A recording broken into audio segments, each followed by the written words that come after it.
Hey everybody, welcome to the Damsels in Debate podcast. I'm your host, Tina. I'm your co-host, Vanessa. Yay! This is our 2013 Falliday season Double D movie awards. So, and let's see, what were I don't think we had exact dates, but Falliday pretty much covered the end of the summer movie season, which is usually like right in the beginning of September, like Labor Day weekend-ish, all the way up to, I think, December 31st, right? That was our cutoff. Yeah. So like technically right now, since we're in February, we're in the spring season. Spring. Which is spring and winter. Like winter and spring, yeah. Yes, exactly. So yes, these, we'll have our spring awards in May or June or something. I don't know why that keeps making me laugh. You can't say it without sounding like, young. Yeah. So, but no, this is for Falliday. Also, I would like to apologize in advance if my voice cracks or anything. I'm just getting over a cold. So just putting that out there now. Going through puberty, Tina. Yeah. So now this is a little bit more of a slower season. Obviously, the summer season is the crazy one of the year since we split it up into 3 sections. There were still some good movies, though. Well, I guess I put it on Facebook, too. But on our website, we listed what each of our nominees were because obviously we didn't see everything that came out. So, and Vanessa saw a few less than I did. So she's picking from her bunch, and then I'll be picking from my bunch. You're being nice. You just said a few less than you. You have I'm my list is like a sixth of what your list is. But well, I cleaned up a lot at Redbox, I will be honest. They and then they had a lot of sales too, so it's real easy to get movies from there. I'm so ashamed. Oh, it's fine. Well, you'll be able to make up for it with the spring season. Yeah. So moving on, starting off, I guess we'll start off with the big one. Vanessa, what was your most enjoyable movie, all-around enjoyable movie of the Falliday season? Well, obviously, I had to pick this one because I actually went to the theater and saw it twice, and that is Catching Fire. Okay, right, yeah. I figured that. Yeah. It's actually mine, too. I didn't know if you'd be surprised or not because I didn't pick Thor, too, but I just thoroughly enjoyed Catching Fire. No, I agree. So, yeah. And for obvious reasons. I mean, we dedicated a whole podcast to that movie. Yeah. And we're both really big fans of that series and can't wait for Mockingjay Part 1 at the end of the year and all that stuff. We'll be camping out for that one. And it's mine too. And it's pretty obvious, I think, from all the movies that came out this last couple months. I can't think of any parts that were kind of like slow or anything. Like I enjoyed that whole movie. Like enjoyed every part of it. I remember when we were talking about it, like we only had like a couple of little minor complaints and they really truly were minor complaints. So yeah, I agree. It's mine too. My most enjoyable movie of the Falliday season. All right. So Tina, what do you think was the hottest character out of all your movies? Well, I had runner-ups for this, but my award for hottest character had to go to Thor, just because it's Chris Hemsworth. He's 6'5" or whatever, and he's got an accent. He's got long blonde hair and lots of muscles, and he's very cute. Also, the character is very cute, and he's heroic. And I mean, have you seen his arms? They're lovely. They're nice to look at. So yeah, definitely had to go with Thor. My runner-up, I had 2 runners-ups, whatever. I got the point. Yeah. I had Riddick because I do like that character. And Vin Diesel is very nice to look at. But, his eyes would be a problem because I do like going out during the day. And he'd have to always wear glasses and, it just wouldn't really work all that well. And then I also picked one other runner-up who was just an actual normal character in a normal movie. I picked Harper Stewart, who is Taye Diggs' character in Best Man Holiday. And, I mean, he's Taye Diggs. Yeah. And he's not a jerk, so there you go. But, yeah, that was mine. Gee, Vanessa, what was yours? Shocker. Mine was Ron Burgundy. No. Drum roll. Mine was obviously Loki from Thor 2. And just not because like I'm totally in love with Tom Hiddleston, but just he had that where you felt bad and you wanted to save him, from his pain, like when he was sad over the mom being killed and stuff, you know, and just Yeah, you totally fangirl out over him. Oh, yeah. And it's so cute. So I think that was the first one I wrote down, like, well, that's an easy answer. Yeah. Yeah, I was like, as soon as I saw the category, I'm like, well, I know what she's picking for this one. And I was just thinking, because you said runner-ups, I was like, I didn't even consider runner-ups. I mean, I'm looking at my list here, like, maybe, like, I don't even remember with Baggage Claim, like, was Michael Ealy in that? Like, no, Taye Diggs was in it, but he was a jerk in that movie. Yeah. No, Michael Ealy was... Because if he was in it, then he would be my runner-up. Because he was one of the, like, the reject boyfriend guys. Yeah. Oh, I can't remember. I mean, maybe Trey Songz, but my sister more has a thing for him than I do. But right. He is and you got to go with the man. character in the movie, though. Right. Oh, yeah, that's right. I keep forgetting that. Yeah, and he was kind of because that wasn't his place that he was at. So. Right, exactly. Yeah, back to Loki. Loki, okay. Oh, one other thing I want to say, and we'll list the movies that we're talking about for this episode, but we may say spoilers for the movies that these characters are in or whatever movies we're talking about. So just in case... we didn't give any spoilers so far. Well, I did for Thor, too. I said his mom died. Oh. But well, I'll put on the thing. I always put it in the thing, yeah. In all caps, so it's really hard to miss. But sorry if anybody got spoiled from that. Yeah. It's coming out soon. You'll watch it, whatever. Okay, anyway, this category cracks me up. What was your biggest letdown? A movie that you were expecting to either be great or good or something, and it just totally didn't deliver for you? Well, I had, a limited list, but I'd have to go with, from the ones that I had, I'd have to go with Anchorman 2. Okay. I didn't think it was a bad movie. It just, sequels will never match up to the especially original. Comedies. Yeah. So I thought there were some parts that were funny, but I was not, there were some parts where I was just sitting there getting a little sleepy, So there was because I had some slow parts that kind of let me down a little bit. I thought it was a little too long. Yeah. Yeah, I agree. So that's why I would say it was my biggest letdown. Okay, cool. My biggest letdown movie would be American Hustle. I guess I'm out in left field with this one because it's up for all these Oscars and stuff. But this movie did not deliver for me. I was expecting to really, really like it, and it was good and acted well, but just missing that special something. Yeah, I wasn't like I have no desire to ever see it again or anything. And I forget who it was. I think it might have been Seth MacFarlane or some comedian. I can't remember, and I feel bad. But on Twitter, I was looking through the Twitter feed, and they said, and the award for best replica of a great movie goes to, and then they said American Hustle. I was like, that's right, because it's got all the makings of it, and everybody's acting like it is, but it isn't. And I bet you anything, when you see it, you're gonna be like, oh, okay. It just didn't, anticlimactic or something. Yeah, I can't even say it was anticlimactic. It just didn't deliver. Like the whole movie, you're waiting to really get like just all of a sudden you're like, oh yeah, I'm really into this movie, and I never really got into it. So yeah, but I was really expecting to really like it. Like from the first trailer I saw and stuff. Yeah, I was expecting to really like that movie, and I really like all the actors. But yeah, I can see why it was a letdown. Yeah. All right, so Tina, what was your most surprisingly enjoyable movie? This one I had some runner-ups also, actually, but I would have to give the award to Her, the Joaquin Phoenix movie. For who? Yeah, I didn't really actually reviewed this movie, but it was one of the episodes that you weren't on, so you didn't hear my review. But yeah, I went to see it, and I was kind of like, all right, whatever. And like the idea sounded interesting, but I was like, I'm probably going to get bored, or it's going to have a real shit ending or something like that. But no, I actually really like the movie. It's well acted.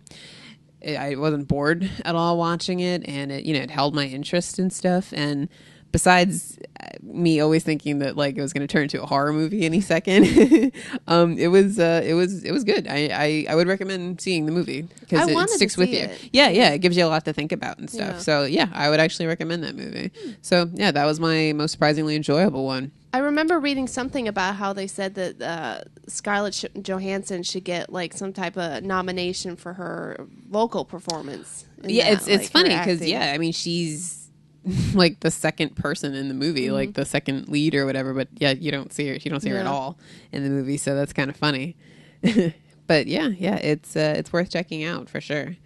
My runner-ups were I had Frozen, because that movie, everybody was acting like it was so fantastic, and I'm like, oh, whatever. It seems like every animated movie that comes out now breaks records and makes $1 bazillion and is number one for like 5 weeks straight. Mm-hmm. So I've kind of like got numb to them, I guess. And I also don't have kids. Maybe that's another thing. But I enjoy kids movies, so it's not. I don't think that's it. So I went into this and I'm like, how can it possibly be good enough for me to like really like it? I did really like it. There's some plot problems with, as with any movie, but like I actually have the soundtrack on my iPod and stuff. So I did enjoy the movie quite a bit. So there was that. And then there was also Rush. That was another one I kind of just went to like, whatever. Okay, I'll go. And I just knew it was a race car movie and that it had Chris Hemsworth in it. That's all I knew about it. And Ron Howard directed it. Yeah, that's all I knew. So it's good I didn't know anything else about it. But yeah, I really enjoyed that movie. And that's another one where I would say check it out when, if you can rent it or something. Yeah, it's at Redbox now. I remember seeing it. So yeah. Maybe I'll check it out. Yeah. I really enjoyed that movie. I actually...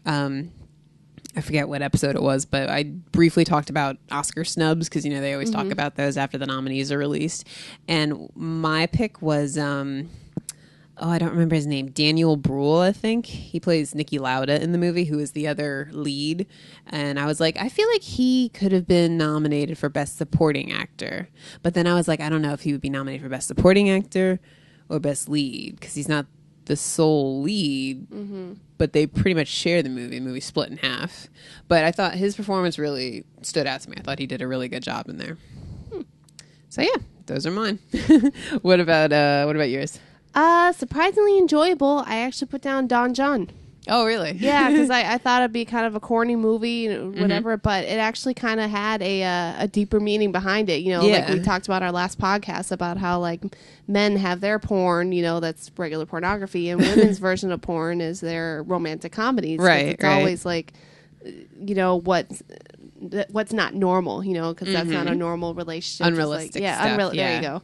So, and I enjoyed it, and it was just an artistic movie a little bit, you know? It's just, I think you had said it was an independent film or something like that. Yeah, it was, his movie with, I don't remember who produced it or whatever, but yeah. But no, I liked that movie, and I laughed at a lot of it, and Yeah. So that's put down. I surprisingly, I kind of like this movie. Oh, okay, cool.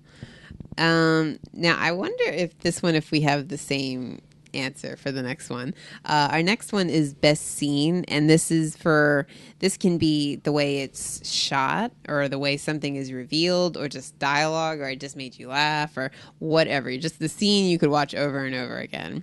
So what did you pick? The very first thing that came to mind was the fight scene in Anchorman 2. Okay, when all the actors came out and everything, just so epic and just the rumble, the news team rumble. Yeah, exactly. Oh my god! So that's what you picked then? That was my first one. I had my runner up was the that really long scene in Gravity, like the opening initial scene. Opening. Yeah, okay. And then the whole accent and everything, like that was just for the fact that it was just one long scene was awesome. Yeah, with that. So those are the two I had. Oh, those are good picks. Yeah. I didn't have a runner up. I picked the news team rumble because that was just oh my god, that because I feel the same way. The movie was funny, but it wasn't anywhere near the original, but I didn't really expect it to be, but you kind of hope, but oh god, that part was just fabulous. If they didn't have that scene, that movie would have really sucked because I feel like that gave it another star or something. Yeah, because it still was a letdown because it still wasn't as funny as the first one, but it would have been a huge oh my gosh, don't go see this if they didn't have that, because that was just oh my god. Yeah, I love that scene. That scene was great. Yeah. Okay, so and we're coming to a close here. What's your best villain? Now it's my turn to ask you. I'm go sorry. Back and forth. Tina, what was your best villain? I think we both picked Khan for the summer, right? Didn't we? Yeah, I think we did. Both had Khan. Yeah, I was about to say what? Wait, this was on this list? I was confused. Wait. Well, actually, it's kind of funny because mine, Mr. Benedict Cumberbatch did the voice of my best villain was Smaug or Smaug or whatever, however the hell you pronounce that, from The Hobbit, the Desolation of Smaug or Smaug, whatever, the dragon, the big ass dragon, and yeah, the CGI looks great, and yeah, it's his voice, you know, so he's got that awesome voice. But yeah, I'd have to go with him. I'm actually interested in seeing the next one. Because, you know, the first movie, I fell asleep in the middle of it and it was boring. But this one, I still think it was way too long, but it was more entertaining. And you finally get to meet the dragon in there. So, yeah, I'd go with him. I remember you saying that I don't really have to see the first movie in order to see the second one. No, because I don't even remember what the end scene was in the first movie. So I'll probably just... Is that out now? I don't know. Desolation of Smaug? I don't think so, but it's got to be soon. I feel like it's soon, though. Because I'll see it when it comes out then. I'm sure I'll pick it up. Yeah, yeah, you could rent it, and I think it would be cool. And I would assume the third movie will be the best out of the three. That's what I would hope. But, yeah, it's worth watching on DVD. If you have 2.5 hours or whatever to kill. But no, you don't need to see the first one. All right. Good. I'd rather not. Yeah, you just read a synopsis and you're good to go. Okay, anyway, Vanessa, what was your best villain? Well, the thing is, I initially thought, like, okay, villain, like, you should pick Loki, you know, whatever. But when I thought about it, like, I remember in our Thor 2 podcast how I said Loki was more, like, goofy and mischievous in Thor 2. I mean, at the very end of the movie, he kind of reveals, like, his villainous side. Oh, right. But the villain in the movie was that other guy from... The elf. I don't know. Yeah. So I was like, well, maybe actually, you know who that is? He was the bad guy in Gone in 60 Seconds. The guy who oh, really? made furniture or someone a chair. Yeah, he's freaking out because he's like walking toward him with the furniture and he's like, no. Yeah, exactly. That's the same actor. Oh, I think he's one of the Doctor Who's also. But Doctor Who. Yeah, whatever. We don't care about Doctor Who on this podcast, so just FYI, guys. Sorry. Don't be angry. I'm sorry, but I know they have a rabid fan base, but I don't care about Doctor Who. Anyway, so I decided to deviate away from Loki and pick someone who really was a villain, and so I went with President Snow from Catching Fire. Oh, that's a good one. Yeah, because of everything that went down in that movie and then how it ended, you know, when she finds out, which, you know, spoiler, but she finds out that, you know, he bombed her home and everything, and just, you know, the birds with the screens of her, like, it's just awful. It's just evil man. So yeah, he's terrible. Yeah, he's a villain. So, yeah, everything that he does is just awful, and it's all, you know, it's all manipulative and all that kind of stuff. So yeah, that's a good choice. If I didn't pick Smaug, I'd probably pick him. Smaug and Snow. Yeah, I haven't seen it, so I can't say if yours was a good choice. You're right. Yeah, exactly. But I know that his voice is just velvety. Yeah. Awesome. So I believe voice actor. Yeah, exactly. Alrighty, so I think that's pretty much it. I'm trying to think if there's any other thing I just wanted to mention. I mean, again, I didn't get to see, I haven't watched 12 Years a Slave or Wolf of Wall Street yet, but I find it hard, like maybe best villain I could see, you know, one of them popping in there, or maybe best scene, but that would probably be it. I'm pretty good with what I picked here. So, but yeah, that's pretty much it for me. Do you have any notes you want to add in or anything? No, I mean, other than I'm sorry I didn't watch as many as you did, you know, but I like you said, I feel comfortable with my choices as well. So right. Congratulations to all the winners. Yay. The Double D Awards. Exactly. So yeah, next season, our spring season, yeah, we'll have some new picks. It'll be funny because Captain America will be in that because that comes out in April. And my Only Lovers Left Alive, that's April 10th. Well, we already know who's going to win hottest character. Yeah. Who knows? It could be boring, like the Deep Blue Sea. Yeah. Yeah, exactly. Actually, like he acted well in the movie, but I didn't think Freddie was a hot character in that. So, but well, yeah, never know. But yeah, okay. So until next time, that's it for the Double D Awards. If you would like to dispute anything or give us your own, I always think the funniest ones are the surprisingly enjoyable and biggest letdown. I always think are the funniest awards. But if you guys have any suggestions or your own nominations, you could let us know. We'll talk about them. Yeah. On the air. We'll debate them. Gong. So you can email us at damselsinDebate@gmail.com, or you can post on our website, where you can also listen to all of our podcasts. We have quite a few now. And that is damselsindebate.com. And you can find us on iTunes and Stitcher. You can subscribe to us and rate and review us on iTunes and Stitcher. And you can follow us on Twitter and like us on Facebook. Yay. So, until next time. Have a good night. Bye.